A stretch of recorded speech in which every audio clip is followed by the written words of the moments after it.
Kembali lagi di kelas organisasi dan arsitektur komputer, arsitektur dan organisasi komputer.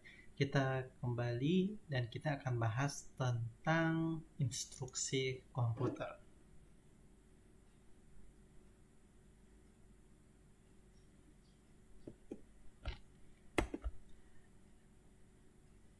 Nah, set instruksi itu apa?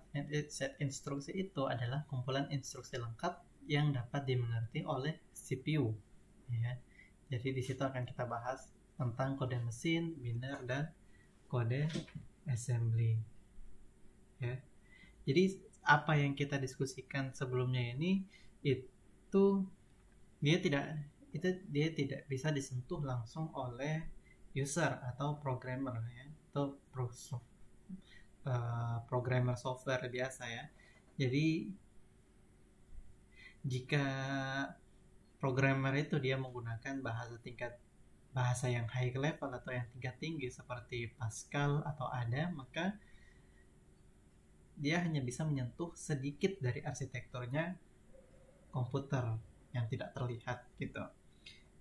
Nah, kemudian ada salah satu boundary atau salah satu batas di mana desainer dari komputer dan programmer dari komputer ini dia bisa melihat mesin yang sama ya.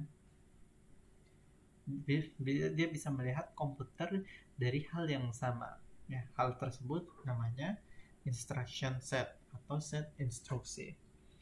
Jadi dari pandangannya si desainer komputer, dia bisa melihat instruksi set dari si mesin komputer ini dia menyediakan kebutuhan-kebutuhan fungsional untuk prosesor. Ya, jadi untuk mengimplementasikan tugas-tugas prosesor yang sangat banyak itu, dia akan secara dominan berinteraksi dengan mesin instruction set atau set instruksi dari mesin.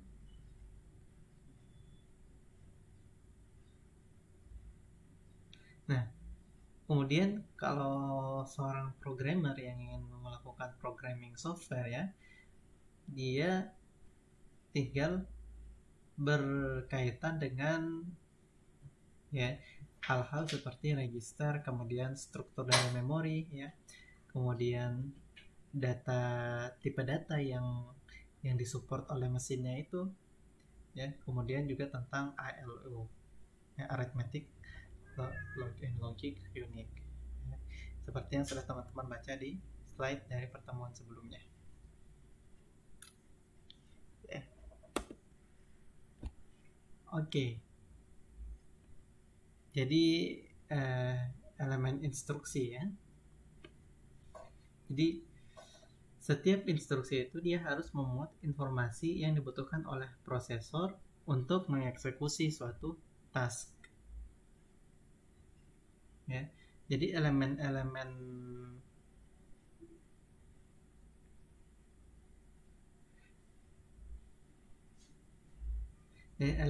yang dibutuhkan pada proses ini adalah yang pertama itu operation code atau opcode ya. Jadi dia menspesifikasikan operasi yang akan dilakukan, misalkan operasi penjumlahan atau operasi input output ya. Jadi operasi ini dia dispesifikasikan menggunakan binary code atau kode biner ya, yang dikenal dengan operation code atau opcode ya. Jadi binary kodenya itu dikenal dengan opcode ya. Kemudian yang kedua source operand reference.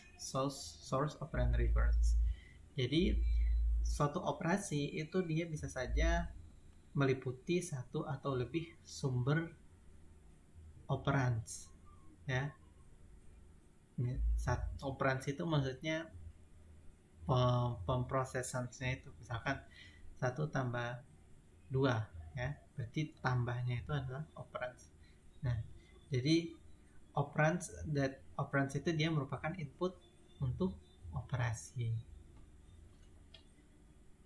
Kemudian yang ketiga yaitu elemen yang ketiga adalah result result operand reference, ya. Suatu operasi itu pasti dia menghasilkan result, memiliki hasil gitu. Makanya hasilnya itu disimpan di elemen ini, result operand reference. Kemudian ada next instruction reference, ya. Jadi next instruction reference itu dia memberitahukan profesor di mana untuk memasukkan instruksi selanjutnya setelah instruksi ini selesai, ya. Jadi misalkan ini sudah dijelaskan dengan kalimat yang sederhana, ya. Jadi empat elemen ini bisa dijelaskan dengan kalimat yang sederhana ini. Misalkan operand code yang pertama, kerjakan, bisa saja masukkan jumlahkan, ya, atau kurangkan, atau input outputkan gitu. Dengan data ini misalkan kerjakan tambah dengan data apa? Data 1 dan 2. Berarti 1 dan 2 ditambahkan hasilnya 3, disimpan di sini, result operand reference. Kemudian setelah selesai kerjakan ini. Setelah selesai kerjakan dikali dengan 4 misalkan. Nah, selanjutnya itu tentang operands, ya.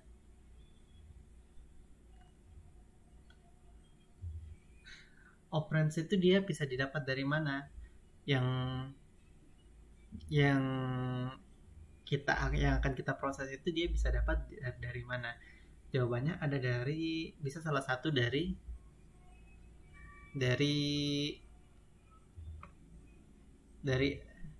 elemen-elemen ini, ya. Bisa dari main memory, ya, main atau virtual memory, atau dari cache. Jadi jika instruksi selanjutnya itu dia menjadi reference, jika ada instruksi selanjutnya yang akan dikerjakan, maka itu harus disimpan di main memory atau virtual memory dan disimpan di address yang harus diberikan, ya. Yang kedua yaitu CPU register, tempat menyimpan operand, ya.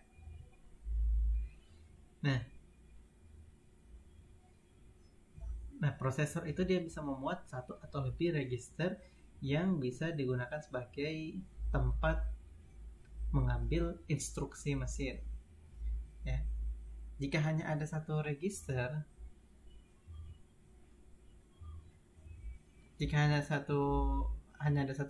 maka reference kepada register tersebut itu dia bisa bersifat implisit, ya. Jadi register yang itu saja. Kemudian jika ada lebih dari satu register, maka setiap register itu akan diberikan nomor-nomor unik, ya, atau nama-nama unik. Dan instruksi yang akan dilakukan itu dia harus memiliki nomor dari register yang menyimpan data operan itu, ya. Yang ketiga itu sebenarnya ada yang dikenal dengan immediate, ya, yaitu nilai dari operan yang disimpan di instruksi yang disimpan pada field dari instruksi yang sedang dieksekusi. Kemudian yang selanjutnya itu input output device, ya. Jadi bisa saja instruksi itu dia harus menspesifikasikan I/O modul dan device yang akan dilakukan pada operasi ini. Jika memory map I/O itu digunakan, ya, maka ini sama saja seperti menggunakan main atau virtual memory address. Nah, kemudian penyajian instruksi atau instruction representation. Jadi instruksi itu dia disajikan dalam kode mesin dan setiap instruksi dia memiliki pola bit tertentu. Untuk konsumsi programmers disediakan penyajian simbolik, misalkan add atau sub, kurangi, atau load, muat. Operan juga disajikan secara simbolik. Misalkan add A, B, berarti tambahkan A dan B. Ya, jadi pada komputer itu setiap instruksi dia direpresentasikan oleh sederetan bit, ya. Nah, kemudian instruksi ini dibagi menjadi field istilahnya. Nah, field ini dia merujuk pada elemen yang ada pada instruksi.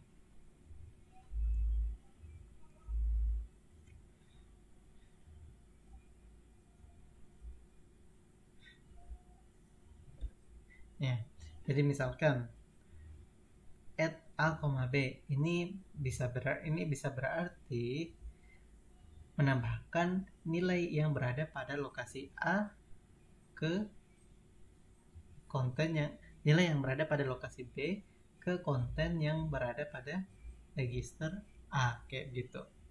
Ya, pada contoh ini B itu dia merefer kepada address dari lokasi di main memory, ya.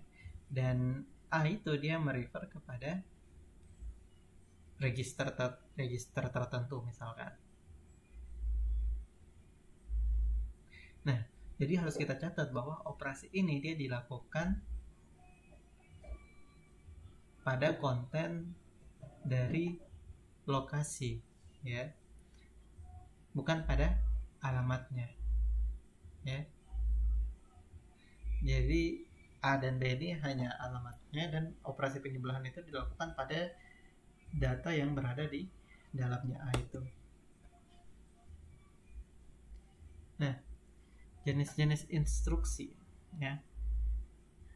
Misalkan kita consider atau pertimbangkan bahwa bahasa pemrograman yang high level, ya, instruksinya itu bisa diekspresikan seperti dalam bahasa basic, ya, atau misalkan Fortran lah contohnya, ya.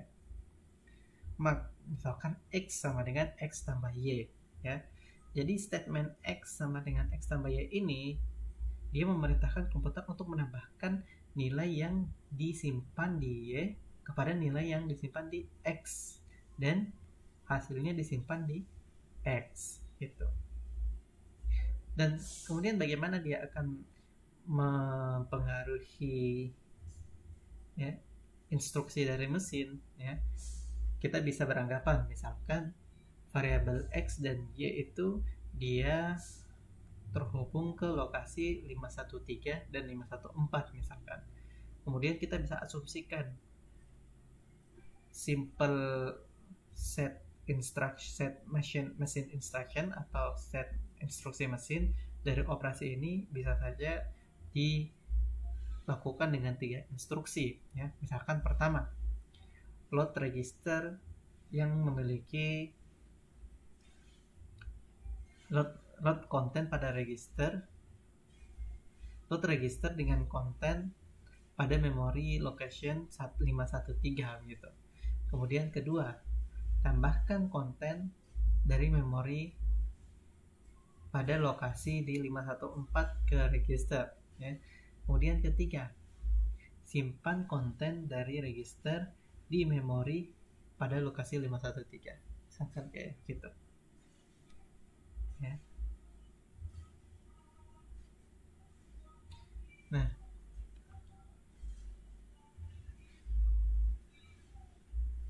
kemudian bahasa pemrograman yang ditulis atau program yang ditulis menggunakan high level programming language atau bahasa pemrograman yang tinggi itu harus ditranslasikan ke dalam bahasa mesin supaya bisa dieksekusi.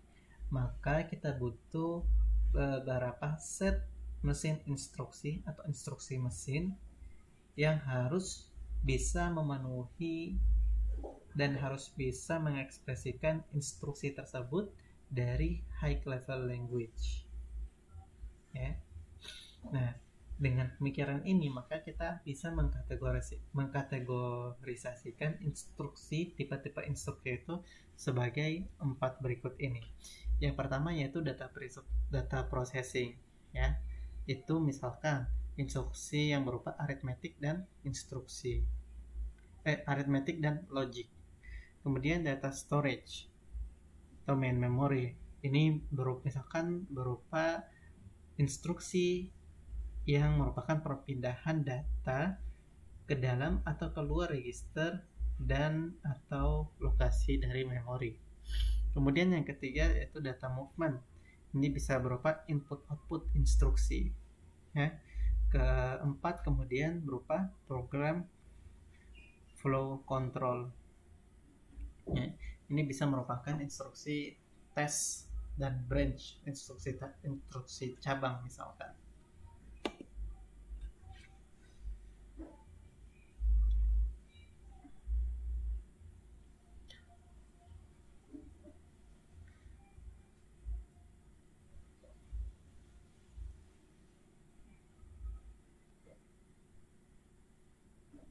Nah, selanjutnya jumlah address.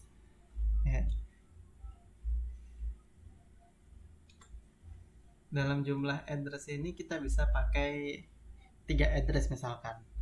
Kalau pakai 3 address berarti address yang pertama adalah address dari operan yang pertama, kemudian address yang kedua adalah address dari operan 2, kemudian yang ketiga adalah address dari result.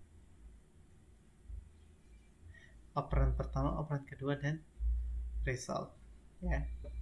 Nah, result itu yang paling di ujung sini. Ya. Jadi contoh, add A, B, C. Berarti B dan C ditambahkan, hasilnya disimpan di A. Nah, ini jarang digunakan karena dia perlu word yang panjang.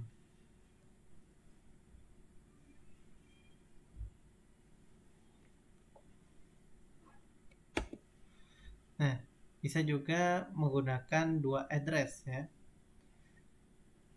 Ini salah satu sebagai operan dan result. Karena kalau kita pakai 3 address berarti ada salah satu yang ada 2 yang operan dan ada 1 yang untuk menyimpan hasil ya. Kalau hanya ada 2 address untuk ininya kita, untuk datanya kita, maka salah satu dari address tersebut dia berperan sebagai operan dan result. Yang mana itu yang paling ujung. Misalkan add A, B, berarti tambahkan A dan B, tambahkan data pada address A dan data pada address B, kemudian nilainya disimpan di A. Ya. Keuntungannya apa? Instruksinya lebih pendek. Ya. Nah, cuma kelemahannya apa? Kelemahannya itu diperlukan kerja ekstra. Kenapa? Karena temporary storage atau penyimpanan sementara untuk menyimpan beberapa hasil operasi itu dibutuhkan. Ya. Ini butuh 4 penyimpanan sementara. Nah, bisa juga address itu berupa satu address. Ya. Ini pada kasus ini maka address kedua itu ya implicit dan biasanya digunakan di register. Teman-teman bisa baca sendiri tentang ini. Nah, bisa juga jumlah addressnya itu 0, dikenal dengan istilah zero address ya. Berarti semua addressnya itu implicit, tidak dinyatakan. Implicit itu maksudnya tidak dinyatakan secara langsung, dan dia menggunakan stack ya. Misalkan push A, push B, tambahkan kemudian pop C. Berarti apa tuh? Push A, masukkan A, push B, masukkan B, kemudian tambahkan A dan B itu, kemudian pop C, outputkan nilai C. Nah, kalau kayak begini berarti kita harusnya punya banyak address atau sedikit address. Nah, tidak ada jawaban yang salah, tidak ada jawaban yang benar. Nah, jadi ada kelebihan dan kekurangannya masing-masing. Misalkan kalau addressnya banyak, maka instruksi itu bisa semakin kompleks, perlu banyak register, tapi program lebih pendek dan lebih cepat. Apakah lebih cepat? Teman-teman bisa komen di YouTube ini. Bagi yang komen akan saya berikan nilai plus. Kemudian address yang sedikit. Nah, instruksinya ini lebih sederhana dan eksekusinya lebih cepat. Nah, kemudian ketika kita merancang komputer itu, maka beberapa hal perlu kita pertimbangkan, ya. Pertama, operasinya. Pada operasi itu ada berapa banyak operan yang akan digunakan, ya. Kemudian apa saja operasi yang dia kerjakan dan seberapa kompleks, dan jenis datanya apa, dan format instruksinya bagaimana, panjang opcode, operation code dari bit code, panjang bitnya itu berapa, dan jumlah addressnya berapa. Kemudian register, kita perlu pertimbangkan juga jumlah register yang tersedia di CPU-nya itu berapa, dan operasi apa yang dapat dikerjakan oleh masing-masing register. Kemudian kita harus cari tahu addressing modenya, dan kita juga harus lihat RISC versus RISC versus CISC. Ini sudah kita bahas, teman-teman bisa lihat di pertemuan sebelumnya. Nah, selanjutnya itu jenis operan, ya. Jadi instruksi dari mesin itu dia melakukan operasi terhadap data. Nah, kemudian beberapa kategori yang umum digunakan adalah berikut ini. Pertama, address, ya. Kedua, number, misalkan berupa integer dan floating point, ya. Ketiga, karakter, berupa SCII dan lain-lain. Kemudian bisa berupa logical data atau berupa bit atau flex misalkan. Nah, pertanyaannya, apa bedanya number dengan karakter? Bisa teman-teman jawab sendiri dan komen di YouTube ini. Akan saya berikan nilai plus bagi yang komen. Nah, pada komputer Pentium itu tipe datanya apa aja? Ya, jadi ada 8 bit byte untuk byte, kemudian ada 16 bit untuk word, ada 32 bit double word, 64 bit quad word, ya. Dan addressnya menggunakan 8 bit unit. Kemudian 32 bit double word dibaca pada address yang habis dibagi dengan 4, misalkan 64, ya. Dan seterusnya. Nah, itu tipe data yang general, yang umum-umum. Tapi ada juga yang spesifik, ya.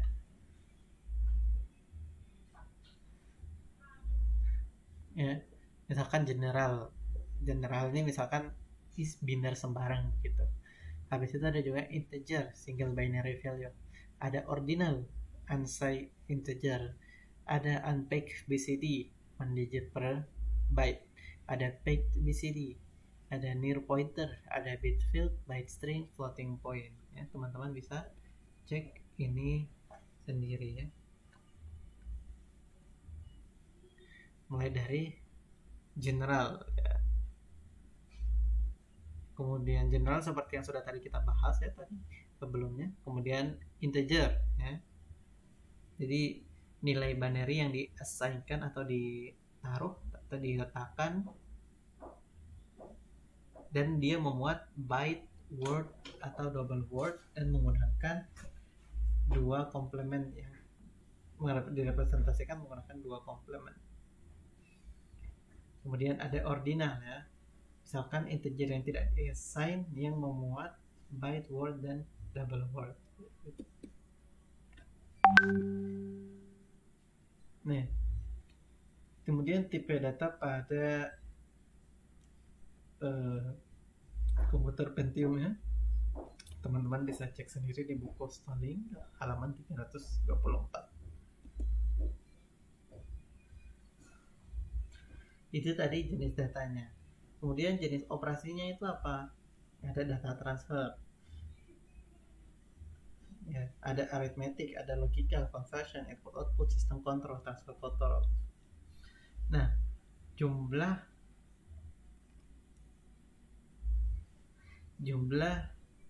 opcodes atau operation code yang berbeda-beda ini dia tergantung kepada seberapa luas setiap mesinnya itu, ya. Jadi tapi secara umum, secara general, tipe-tipe operation yang bisa ditemukan pada mesin-mesin yang kecil itu adalah tipe-tipe operasi seperti ini.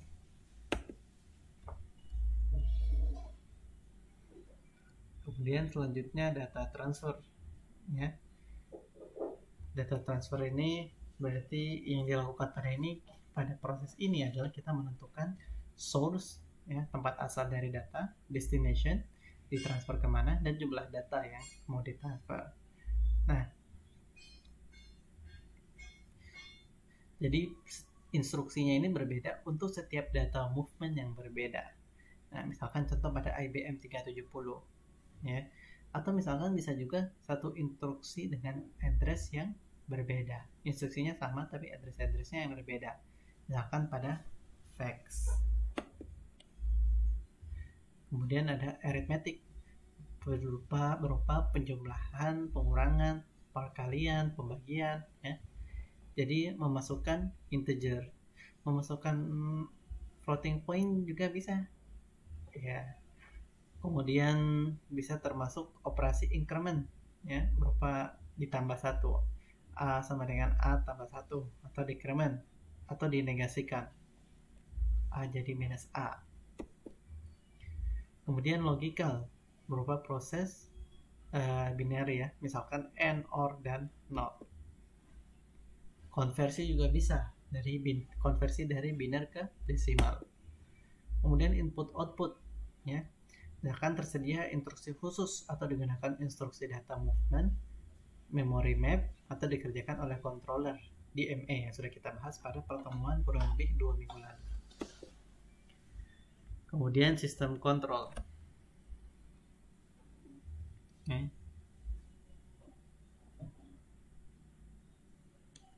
sistem kontrol, ya, ini dia mengurus instruksi privilege, instruksi yang membutuhkan perizinan khusus, misalkan instruksi tertentu. Jadi CPU harus berada pada state tertentu, misalkan pada ring 0 pada 80386 plus, dan misalkan CPU berada pada state kernel mode gitu. Kemudian digunakan oleh operating system. Ada juga transfer of control, ya, bisa berupa branch atau cabang.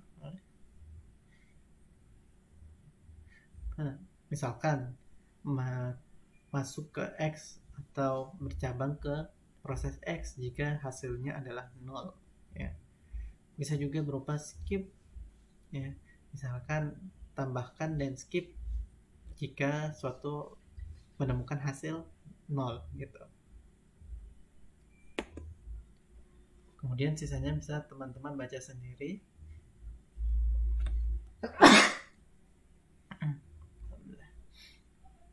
Jenis operasi pada Pentium dan PowerPC di buku Starling halaman 338. Kemudian ada byte order, ya, bagaimana urutan bilangan yang lebih dari 1 byte itu bisa disimpan atau dibaca. Contoh dalam heksadesimal, misalkan bilangan 1, 2, 3, 4, 5, 6, 7, 8 dapat disimpan pada lokasi yang hanya 4 kali 8 bit dan sebagainya. Gimana caranya? Ini menggunakan byte order. Nah, contohnya seperti ini. Misalkan values pada address 184, nah, ada value 1, 12, kemudian ada value 2, nilainya 78. Nah, ini tergantung nanti nyimpannya bagaimana, top down dari atas ke bawah atau bottom up dari bawah ke atas. Nah, kemudian ada juga permasalahan selanjutnya, yaitu penamaan byte order. Di sini kita akan menemukan apa yang namanya problem ordering yang dinamakan endian. Kemudian LSB pada posisi paling kiri pada address terkecil, ya. Kemudian dinamakan big endian, ya. Kemudian LSB pada posisi paling kanan pada address terbesar dinamakan little endian.